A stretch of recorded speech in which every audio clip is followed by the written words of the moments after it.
বারাণসীকে বলা হয় কাশী বিশ্বনাথ ক্ষেত্র, কিন্তু আপনি কি জানেন হিমালয়ের কোলে রয়েছে আর এক কাশী বিশ্বনাথ? হ্যাঁ, ঠিকই শুনছেন, উত্তর কাশীতে অবস্থিত এই কাশী বিশ্বনাথ মন্দির খুবই জাগ্রত। আর এই মন্দিরের সামনেই রয়েছে এক বিশাল বড় রহস্যময় ত্রিশূল। তাহলে চলুন আজকে আমরা উত্তর কাশী কাশী বিশ্বনাথ মন্দির সম্বন্ধে এই ভিডিওতে সবটাই জেনে নিই। এই মুহূর্তে আছি উত্তর কাশীতে, আর উত্তরকাশীতেও ভগবান শিবের একটি বিখ্যাত মন্দির রয়েছে, কাশী বিশ্বনাথ।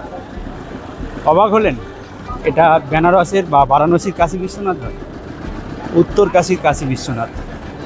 এই হলো গেট।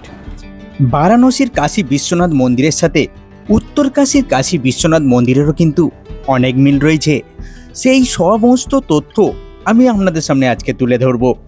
এই মন্দিরে অনেক কোটি শিবলিঙ্গ বিভিন্ন নাম অনুসারে পূজা হয়, তার মধ্যে অন্যতম হলো মার্কেন্ডেয় মহারাজ।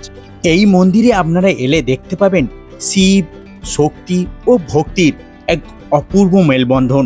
ভগবান শিবের সঙ্গে দেবী শক্তির এবং অনন্য ভক্ত হনুমানজির মন্দিরও রয়েছে।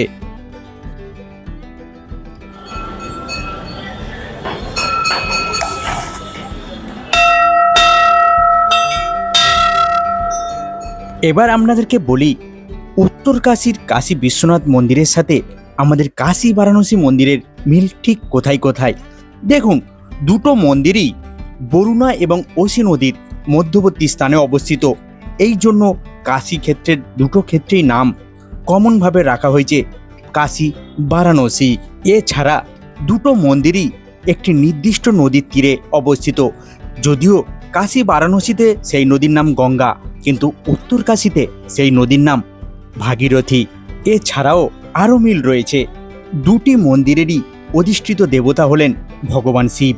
দুটি মন্দিরেই রয়েছেন শক্তি মন্দিরও। কাশী বারাণসীতে রয়েছে অন্নপূর্ণা মন্দির, আর এখানে রয়েছে শক্তি মন্দির। তাহলে দেখছেন তো, হয়তো গঠনশৈলী আলাদা হতে পারে দুটো মন্দিরে, কিন্তু সমস্ত আধ্যাত্মিক অনুভূতি দুটো মন্দিরেরই এক। উত্তর কাশী হলো সেই স্থান যে স্থান থেকেই গঙ্গোত্রীর দর্শনার্থীরা গঙ্গোত্রীর পথে এগিয়ে যান। একটি গুরুত্বপূর্ণ বিরতি স্থানই হলো উত্তর কাশী।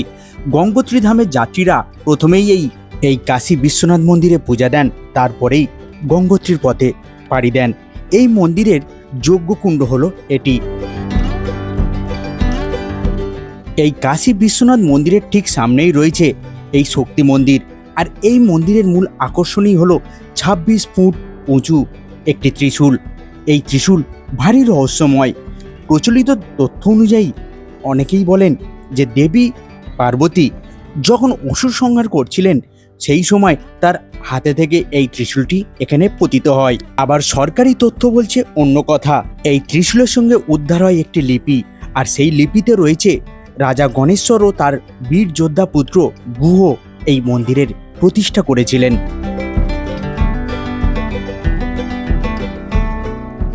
শিব যদি চেতনার প্রতীক হন, তাহলে শক্তি হলেন সেই চেতনার কার্যকরী শক্তি। শিব ছাড়া যেমন শক্তির পূর্ণতা নেই, তেমন শক্তি ছাড়া শিবও নিষ্ক্রিয়।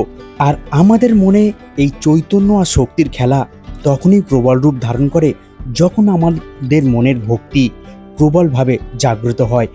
আর ভক্তির স্বরূপ বলতে গেলে হনুমানজি ছাড়া আর কার কথাই বা বলা যায়। চলুন এবার তাহলে পাশে অবস্থিত হনুমান মন্দিরের দর্শন করি। নিজের পরাশক্তি ও অহংকারকে দূরে সরিয়ে রেখে শুধুমাত্র প্রভুর সেবা করে গেছেন যিনি, তার মতো ভক্ত আর কোথায় বা পাওয়া যাবে? হনুমানজির মতো ভক্ত নেই।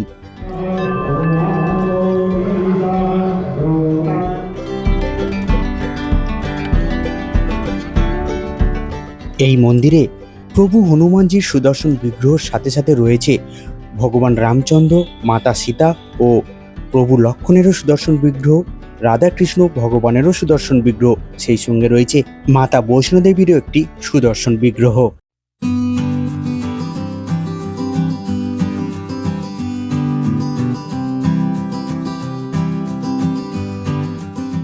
উত্তরকাশী শহরের সাথে গঙ্গা নদীর সম্পর্ক খুবই গভীর। একসময় গোমুখ গুহা থেকে এই পাহাড়ি পথ ধরেই ধীরে ধীরে মাতা গঙ্গা এই সমতলের বুকে নেমে এসেছিলেন, আর নেমেছিলেন ভগবান শিবের জটাজাল থেকে, না হলে এই ধরিত্রী হয়তো ধ্বংস হয়ে যেত। ওখানে গিয়ে দিয়েছো, আশীর্বাদ করুন বাবাজি। হ্যাঁ, কলকাতা থেকে, বারুইপুর। হ্যাঁ, আপনার ও কলকাতা হাজিরা। আচ্ছা আচ্ছা আচ্ছা।